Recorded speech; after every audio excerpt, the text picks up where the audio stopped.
ஐயா சிவாய் நம்ம சொல்லுங்க. ஐயா சிவாய நமகையா. சொல்லுங்க. அண்ணாமலை இந்த மந்திரிகளுக்குலாம் எவ்வளவோ புத்தி சொல்றாரு. சரி. யாரும் திருந்துற மாதிரியும் தெரியல, அதுக்காக வருந்தின மாதிரியும் தெரியல. சரி. நாங்க இன்னும் கொள்ளையடிப்போம் சொல்லி சவால் விட்டுட்டு ஒருத்தனை. அவன் அவன் இவங்க ஏதாவது தண்டனைகள்லாம் உண்டா இல்ல ஐயா ஒண்ணுமே இல்லையா? இவனுக்கு ஜாதகத்திலேயே நல்லது செய்ய மாட்டான். அவனுக்கு இடமே கிடையாது. ஏன்னா எல்லாம் ஊழ்வினை முன்வினை அவனுக்கு அப்படி இருக்கு. ஞானம் இருந்தானா அந்த வேலை செய்ய மாட்டானுங்க ஐயா. ஞானம் இருந்தா ம். ஆட்சியாளர்கள் என்ன பண்ணுவான்? ஏழை எளிய மக்களுடைய நலன்ல தான் அக்கறை செலுத்துவான். ஊழல் பண்ண மாட்டான். அண்ணாமலை என்னதான் புத்தி சொன்னாலும் இவனுக்கு கேட்க மாட்டான். அண்ணாமலை புத்தி சொல்லலையா? அந்த அண்ணாமலைக்குள்ள இருந்து அந்த அண்ணாமலையர் புத்தி சொல்றாரு. டே திருந்துங்கடா, திருந்துங்கடாங்கிற அப்பா சிவபெருமான் சொல்றான். இனி ஆதிபரன் சாமி சொல்றாரு பாருங்க. புத்தியினால் கெட்டவரே பிழைக்க மதி தேடுங்கப்பா. இனி ஆதிபரன் ஜோதி நான் அதிகாரம் செய்ய வரேன். யாரு அதிகாரம் செய்ய வரேன்? ஆதிபரன் ஜோதி நான் அதிகாரம் செய்ய வரேங்கிறார். இந்த படுபாவிகளுக்கு இந்த இவனுங்களுக்கு இந்த ஊழல் பிரச்சனைகளுக்கு அண்ணாமலை புத்தி சொல்லலையா? அண்ணாமலைக்குள்ள இருந்து அப்பா சிவபெருமான் புத்தி சொல்றான். கேட்டானுங்கன்னா ஆத்மா தப்பிக்கும். இல்லைன்னு வச்சுக்கோ. இவனுக்கு அன்னைக்கு சூரனுக்கு என்ன நிலைமை நடந்துச்சு அதுதான் இவனுக்கு. அன்னைக்கு இரணியனுக்கு என்ன நிலைமை நடந்துச்சு அதுதான் இவனுங்களுக்கு. அன்னைக்கு ராவணனுக்கு என்ன நிலைமை நடந்துச்சு இதுதான் இவனுக்கு. ஒண்ணு வேண்டாயா. ராவணன் எடுத்துக்கோங்க. ராவணன் எவ்வளவு பெரிய பராக்கிரமசாலி. அவன் நிலைமை என்னாச்சு? அவனும் ஒரு ஆட்சியாளர் தான். அவனும் ஒரு மன்னன் இவனுங்களை மாதிரி. அப்போ ஒண்ணு இல்ல. அவன் அதாவது எங்க அப்பன் சொல்லுவான். சாமி சொல்லுவான் பாருங்க. உச்சிக்கு ரகமடா உங்கள் ஒருவருக்கும் தெரியாது என் பட்சம் உண்டால் போதுமடா பகையில்லை என் மகனே யாருக்கும் பதறாதே அச்சமில்லை என் மகனே. உச்சி கிரகம் 9 கிரகம் இருக்கு பிள்ளைகளே. அந்த 9 கிரகத்துல நீங்க செய்யக்கூடிய நல்வினை தீவினை ரெண்டும் பதிவாகுது. அதன்படிதான் உனக்கு மறுபடியும் வாழ்க்கை அமையுதுங்கிறான். இன்னைக்கு இவனுங்கெல்லாம் அமைச்சரானது என்ன காரணம்? இவனுங்கெல்லாம் அரச பதவியில இருக்க காரணம் என்னன்னா முன்வினை நல்லா இருக்கு. நல்ல தானதம் செஞ்சிருக்கானுங்க. அதற்கு இந்த வாழ்வை கொடுத்துருக்கான். ஆனா இன்னைக்கு செய்யற இந்த பாவ முட்டைகளுக்கு இவனுக்கு கண்டிப்பா 85 லட்சம் பிறவி எடுத்து சாகணும். அது மட்டும் இல்ல நரகம். அதுவும் கோரமான நரகம் கிடைக்குங்கிறான். தாமிஸ்ரம் அந்த மாதிரி நரகத்துல கொண்டு போடுவேங்கிறான். அதான் ரஜசி பிள்ளையும் கத்வா கர்ம செஞ்சு ஜாயுது ததா பிள்ளையும் தமசி மூட ஜாயுதுங்க ஊர்த்தம் கச்சந்தி சத்தியசுதா மத்திய திஷ்டந்தி ராஜசாகங்கிறான் சாமி. அதனால பாருங்க இவனுக்கு அன்னைக்கு ராவணன் என்ன பண்ணான்? இவனுங்க செஞ்சதுதான் அவனும் செஞ்சான். ராவணே ஒண்ணு இல்ல. இவனு சுண்டக்காங்க. ஆனா ராவணே 9 நவகிரகங்களையும் பிடிச்சிட்டு வந்துட்டான். நீ தானடா என்ன ஆட்டி வைக்கிற வா அப்படின்னு சொல்லி யமனையும் விடல. யமனையும் பிடிச்சிட்டு வந்துட்டான். அப்படி சக்தி உள்ள அவன் நிலைமை என்னாச்சுங்க பாருங்க. ராவணன் என்ன பண்ணிருக்கான்? வாசு மணிமேடை தூராட்டால் வீசுவேன் வாளால் வெட்டுவேன் அவனை என்பான். வருணன் அவன் வந்து மேடை தெரியாதிருந்தால் மரணம் வரையும் வல் விலங்கில் வைப்பேன் என்பான். சந்திரரும் சூரியரும் சாய்ந்து மிக போகாட்டால் சந்தாக சரத்தால் அறுப்பேன் என்பான். தெய்வ மடவார்கள் திரு கவரி வீசாவிட்டால் கை வரைந்து கட்டி கடு விலங்கில் வைப்பேன் என்பான். 4 மறையும் நல்லாறு சாஸ்திரமும் பாலு குடம் சுமந்து பணிந்து முன் இல்லாவிட்டால் அஸ்திரத்தால் வாழ்ந்து அம்மிதனில் வைத்தரைத்து என் நெற்றியிலே திலகமிட்டிடுவேன். அப்புறம் எவனையும் விடல. அப்புறம் என்ன சொல்றான்? வானவர்கள் எல்லாம் மலர் எடுத்தேன் காலில் தானமது பண்ணி தாழ்ந்து நில்லாதே இருந்தால் சாகும் வரைக்கும் தடி இரும்பில் இட்டவரை வேகும்படிக்கு வேல்விதை நிட்டுடுவேன். தேவர்கள் அத்தனை பேருமே அவன் காலுக்கு தினம் பாத பூஜை பண்ணிருக்காங்க. பாத பூஜை பண்ண வச்சுட்டான்.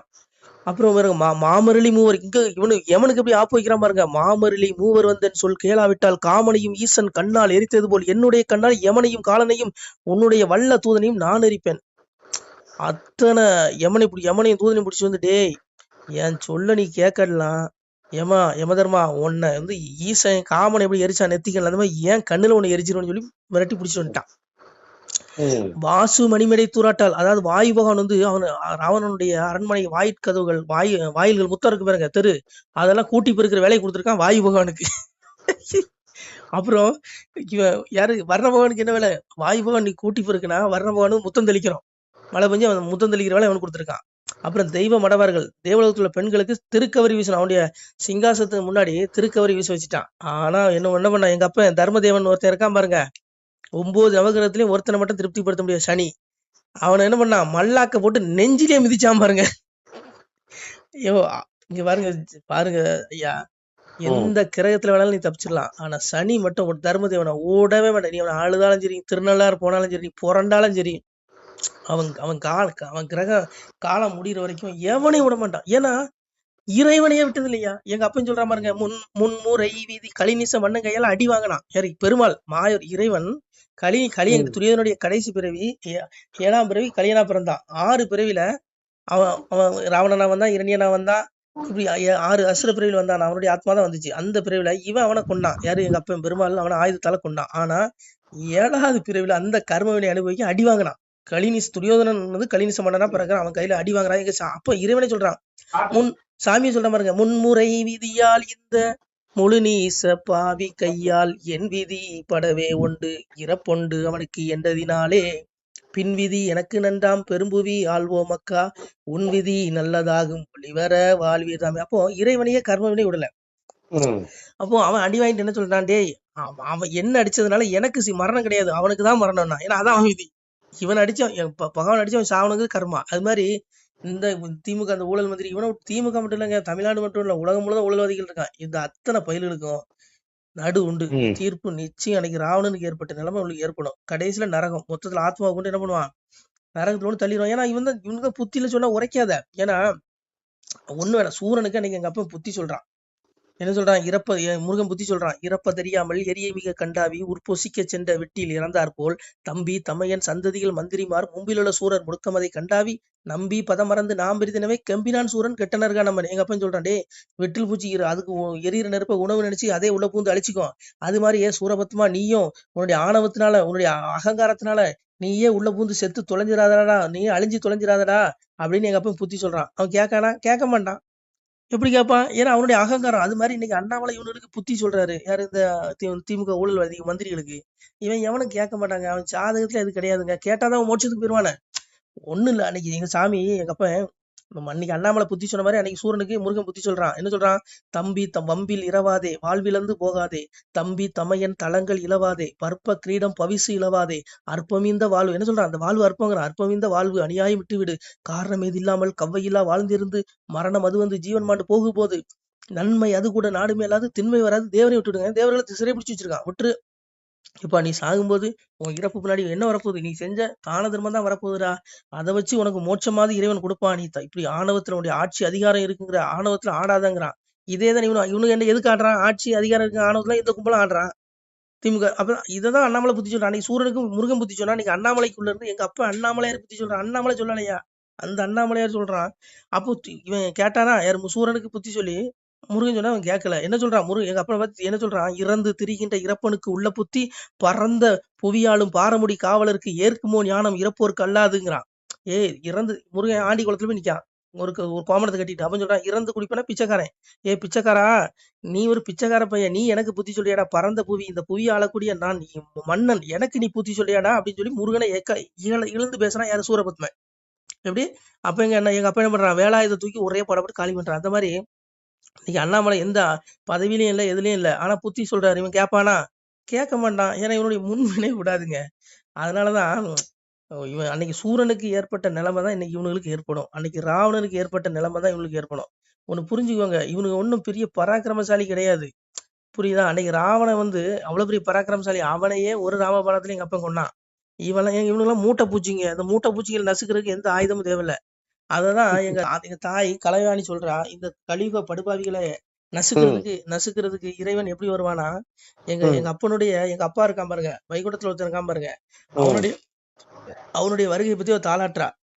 தாய் சொல்றா பாருங்க, தார தர தர தாராரோ தார தர தர தாராரோ உலகம் 14 ஒரு கூடைக்குள் ஒரு சொல் மொழிக்கால வந்தவரோ இலகு பிரகாச சுவடு கொண்டு இலங்கும் பதியால பிறந்தவரோ வம்பு கலியுக குலமறுக்க வைந்தற் பதியால பிறந்தவரோ சாடத்தலையாரி ஒன்றில்லாமல் சதைக்க வந்தாரோ கலியுகத்தை கோளு பேய்களை கிரகங்களை கொல்ல வரம்பற்ற நாரணனோ.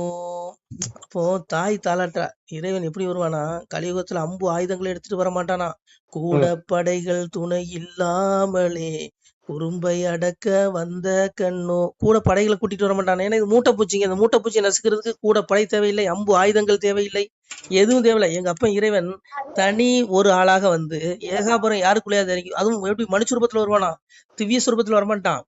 ஏதோ மனுஷரூபத்துக்குள்ள யாருக்கா உள்ள அந்த ஏகாபுரம் உள்ள இறங்குவானா, இறங்கி இவனுக்கு புத்தி சொல்லுவானா. முதல்ல கேட்கலையா, எவன் வருவான் வந்து இவனை கூப்பிட்டு மேல கொண்டு நடு கேட்பானா.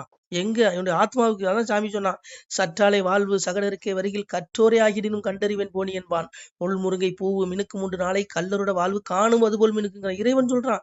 பிள்ளைகளே, முள் முருங்கை பூவு 3 நாள் பளபளன்னு இன்னும் 4ஆவது நாள் கருகிறோம். அது போல கொஞ்சோல வாழ்வு இந்த அற்ப பயில்களுக்கு வந்தவனே இவனுக்கு ஆட்டம் தாங்க முடியாது, ஆடுவான்.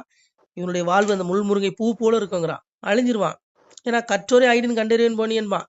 இவனுக்கு எழுத படிக்க கூட தெரியாது, எவனை எழுதி கொடுத்தா அதை ஒழுங்கா மேடையில பேசக்கூட தெரியாது. ஆனா படிச்ச அதிகாரிகள் எல்லாம் கை கட்டி நிக்கிறான். அததான் சாமி சொன்னான், கற்றோரே ஆகிடினும் கண்டறிவேன் போனி என்பான். ஒரு அதிகாரிய, ஒரு IAS IPS இவன் நினைச்சா எங்க வேணாலும் இடத்த மாத்திடுவான். ஆனா இவனுக்கு ஒழுங்கா எழுத படிக்க கூட தெரியாது. செய்யறானா இல்லையா? அவ்வளவு IAS அதிகாரி கை கட்டி நிக்கிறான். தற்குறிகள் நிறைய இருக்கு. அதனால இங்க பாருங்க, அதான் சாமி அன்னைக்கு சொல்லிட்டான், சற்றாலை வாழ்வு சகட இருக்கிறவர்கள் கற்றோரே ஆகிடினும் கண்டறிவேன் போனி என்பான். ஒரு படித்த அதிகாரி அவங்க வந்து இவனுக்கு கை கட்டி சேவை பண்ண வேண்டிய சூழல் உருவாகுது. அப்பதான் விதி, இதான் கர்மா, கலியுக கர்மா. அதனால இவனுக்கு ஒரு நாள் இவனுடைய ஆட்டம் அடங்குங்கிறான், அதனால விட மாட்டான். அது சாமி அன்னைக்கு சூரனுக்கு புத்தகம் தான், திருச்செயிடன் புத்தி செவ்வை நேரிட்டு ஒரு மோட்சமது தேட முடுக்கமதை விட்டு விடுந்தான். சூரபத்மா, உனக்கு மோட்சத்தை தேடனா உனக்குள்ள இருக்க ஆணவம், அதிகாரம், அகங்காரம், தற்பெருமை இதெல்லாம் விட்டுருந்தான். ஆனா விட்டானா விடல. இந்த லாஸ்ட்ல என்ன பண்ண, அவனுடைய ஆத்மாவை நடுக்க நரகத்துல போட்டான். அந்த மாதிரி பாவி வம்சத்து பஸ்பமாய் போனாலும் ஆவியை கண்டு ஆக்கினைகள் செய்துடுவாங்க. உடல் அழிஞ்சிரும், அது ஆத்மா அழியாது. அந்த ஆத்மாவுக்கு ஆக்கினை உண்டு. 9 கிரகத்துல நீ என்னென்ன செய்ய எல்லா இளவும் பதிவாகும். எவனும் தப்ப முடியாது, பேசுற நானும் தப்ப முடியாது. அதனால அன்னைக்கு சூரனுக்கு ஏற்பட்ட நிலை, அன்னைக்கு அன்னைக்கு இரணியனுக்கு ஏற்பட்ட நிலை, அன்னைக்கு ராவணனுக்கு ஏற்பட்ட நிலை இன்னைக்குள்ள இந்த திமுக மந்திரிகளுக்கு நடக்கும். எழுதி வச்சுக்கோ. என் பேரை மாத்தி இதெல்லாம் எல்லாம் எங்க அப்பாவுடைய வார்த்தை, நான் சொன்னது இல்லை, அவன் சொன்னது நடக்கும். அவன் விடமாட்டான். அவன் பிடியிலிருந்து எவனும் தப்ப முடியாது. அவன் கண்ணுக்கு மறைவா அங்க எதுவுமே இல்லை. சரியா? அதனால அண்ணாமலை என்ன பண்றது, அண்ணாமலை பாவம் பட்டியல் வெளியிடுவாரு. ஆனா நடவடிக்கை எடுக்கிறது யாரு? மேல ஒருத்தன் இருக்கான், மேல 9 பேர் இருக்கான். உச்சி கிரகமடா உங்களுக்கு ஒருவருக்கும் தெரியாதுன்னா. பக்கம் 15 பார்மூடம் 12 வக்கனை கோல் கிரகம் 9 நாங்கிறான். பக்கம் 15 பார்மூடம் 12 27 நட்சத்திரம், உலக மண்டலம், வானமண்டலம், பூமண்டலம் அத்தனை நான் தாங்க. எங்க அப்பன் அவங்ககிட்ட எல்லாம் பதிவாதுங்க. எங்க பாருங்க, எவனும் தப்ப முடியாதுங்க. ஓம் நம சிவாய. திருச்சிட்டம்பலம். சிவாய நம. திருச்சிட்டம்பலம், தில்லையம்பலம், பொன்னம்பலம். சிவாய நம. உறவுகளே, சிவ அன்பர்களே, தற்போது தாங்கள் இந்த வீடியோவில் பார்க்கக்கூடிய இடத்துல ஒரு சிவாலய திருப்பணி ஒன்று நடந்து கொண்டிருக்கிறது. இந்த இடத்துல பார்த்தீங்கன்னா முன்பு ஒரு காலத்தில் வந்து ஒரு சிவாலயம் இருந்திருக்குது. அதாவது இந்த ஏரியா வந்து இப்போ வந்து ஒரு தென்னை மரங்கள், பனைமரங்கள் சூழ்ந்த காடாக இருக்கிறது. முன்பொரு காலத்தில் இங்கே ஒரு ஊர் இருந்ததாக சொல்கிறாங்க. ஆனால் இப்போது சுற்று வட்டாரத்தில் 5 கிலோமீட்டர் சுற்றுலாவில் ஊரே கிடையாது, காடு. இப்போ இந்த இடத்துல ஒரு சிவாலயம் வந்து அமையிருக்கிறது. இந்த சிவாலயத்தில் வந்து இருந்த அந்த சாமியுடைய திருமேனியை வந்து எடுத்து வச்சிட்டோம். திருப்பணி முடிஞ்சதுக்கப்புறம் பிரதிஷ்டை பண்ண இருக்கிற உறவுகளே, தற்போது இந்த வீடியோ பார்க்கக்கூடிய உறவுகள் தங்களால் முடிந்தால் ஒரு சின்ன உதவி செஞ்சு கொடுங்க. எங்கள் இடத்துல பொருளாதாரம் இல்லை, அதனால் பார்த்திங்கன்னா அந்த வேலையெல்லாம் அப்படியே நின்று போச்சு. பாருங்கள், இந்த அப்படியே பாதியிலே நிற்கிது இந்த சிவாலய திருப்பணி வந்து. பக்த கோடிகள், அன்பு உள்ளங்கள், தயவுசெய்து நீங்கள் உதவி செய்ய விருப்பமுள்ள உறவுகள் உதவுங்க. உங்களுக்கு கோடி புண்ணியம் கிடைக்கும். இந்த சாமியோடைய அருள் அனுகிரகம் உங்களுக்கு கண்டிப்பாக கிடைக்கும். இது வந்து ஒரு புகழ்பெற்ற சிவாலயம்னு கூட சொல்லலாம். சாமியோட திருமேனியை எடுத்து வச்சிட்டோம். இந்த இடத்துல பார்த்திங்கன்னா ஒரு வாசி தண்டம் இருக்குது. அந்த காலத்தில் ஒரு முனிவர் யாரோ தவம் செஞ்சுருக்காங்க. அவங்களுடைய வாசி தண்டம் அவர் திருக்கரங்களால் எழுதின ஓலைச்சுவடி கூட இன்றும் இருக்குது, இன்னும் பாதுகாக்கப்பட்டு வருது. அது கோயில் திருப்பணி முடிஞ்சதுமே அதையும் நாங்கள் அந்த வழிபாட்டுக்கு வச்சுடுவோம். இந்த சிவாலய திருப்பணி வந்து சாமி திருநாமம் வந்து முக்தீஸ்வரர் அப்படிங்கிற திருநாமத்தில் வழங்குறாரு. நெல்லை மாவட்டம் நாங்குநேரி தாலுகாவில் இந்த சிவாலயம் அமைய இருக்கிறது. உறவுகளே, இந்த வீடியோ பார்க்கக்கூடியவங்க ஒரு 2 பேருக்காவது கொஞ்சம் ஷேர் பண்ணுங்கள். இந்த வீடியோ பார்க்கக்கூடிய யாராவது ஒரு சின்ன உதவி செஞ்சால் இந்த ஆலய திருப்பணி வந்து கண்டிப்பாக நாங்கள் வெற்றிகரமாக முடிச்சுடுவோம்.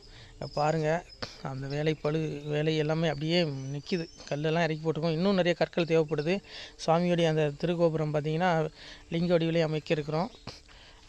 உதவுங்கள் உறவுகளே. உங்களுக்கு அப்பா சிவபெருமானுடைய அருள் நிச்சயம் கிடைக்கும்.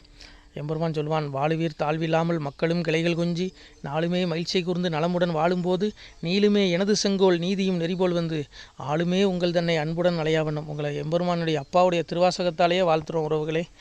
ஆணுடன் பெண்ணும் பெற்று அதிகமாய் செல்வமாகி தானுடன் நினைவுமுற்று தர்மமும் நெறியும் கற்று வேணும்நீள் காலமெல்லாம் வெள்ளியர் உடனே வாழ்ந்து போனுதல் கமலநாதன் பொற்பதம் பெற்று வாழ்வீர். அந்த ஈசனுடைய பொற்பதம் நிச்சயம் கிடைக்கும். உங்களுக்கு இகத்திலும் சுகம், பரத்திலும் சுகம். உங்களுடைய கர்ம வினைகள் மன்னிக்கப்பட்டு உங்களுக்கு நிச்சயம் மோட்ச வீடு கிடைக்கும். இகத்தில் பூரண ஆயுளுடன் நோய் நொடி இல்லாமல் வாழ்ந்து நீங்கள் பரவாழ்வும் பெறுவீர்கள் உறவுகளே. மக்களே, நீங்கள் எல்லாம் வாழ்பொன்னம் பதியிற் சென்று முக்கியமான யுகநில மதிலே தன்னால் கக்கிய பொன்கள் ஸ்வர்ணம் கைமணம் குளிர அன்னம் பொக்கிஷம் நிறைய வைத்து புகழவுண்டு இனிதாய் வாழ்வீர். இந்த இகவாழ்வும் பரவாழ்வும் உங்களுக்கு சுகப்பட அப்பன் ஈசனர்களால் வாழ்த்துகிறோம். இந்த திருப்பணிக்கு உதவி செய்ய ஒரு ஜிபே எண் சொல்கிறோம். இந்த எண்ணில் நீங்கள் உதவலாம். நீங்கள் இந்த எண்ணிலே நீங்கள் தொடர்பு கொள்ளலாம். ஜிபே, ஃபோன்பே, வாட்ஸ்அப் எல்லாம் இந்த நம்பர் தான். 93 85 44 31 06 93 85 44 31 06 இந்த எண்ணில் நீங்கள் உதவலாம். தொடர்பும் கொள்ளலாம். வாட்ஸ்அப்பு இந்த எண்ணு தான், ஜிபே இந்த எண்ணு தான். உறவுகளே, முடிந்த அளவுக்கு 2 பேருக்காக ஷேர் பண்ணுங்கள். இந்த வீடியோ பார்க்கக்கூடிய யாராவது ஒருத்தர் சின்ன உதவி, நீங்கள் பெரிய அளவில் செய்யணும் கூட, நீங்கள் ₹1 நீங்கள் தந்தாலும் மனசார வேண்டி ஏற்றுக்கிறோம். உறவுகளே, உதவுங்கள். முடிஞ்ச அளவுக்கு ஷேர் பண்ணுங்கள். நன்றி. சிவாய நம. திருச்சிட்டம்பலம், தில்லையம்பலம், பொன்னம்பலம். உறவுகளே, நம்ம இந்த இடத்துல வாழ்ந்து மறைந்த ஒரு சித்த மகாபுருஷர் பயன்படுத்திய பல 100 ஆண்டுகளுக்கு முன்பு உள்ள வாசி தண்டம் ஒரு சித்த மகாபுருஷர் பயன்படுத்தியது.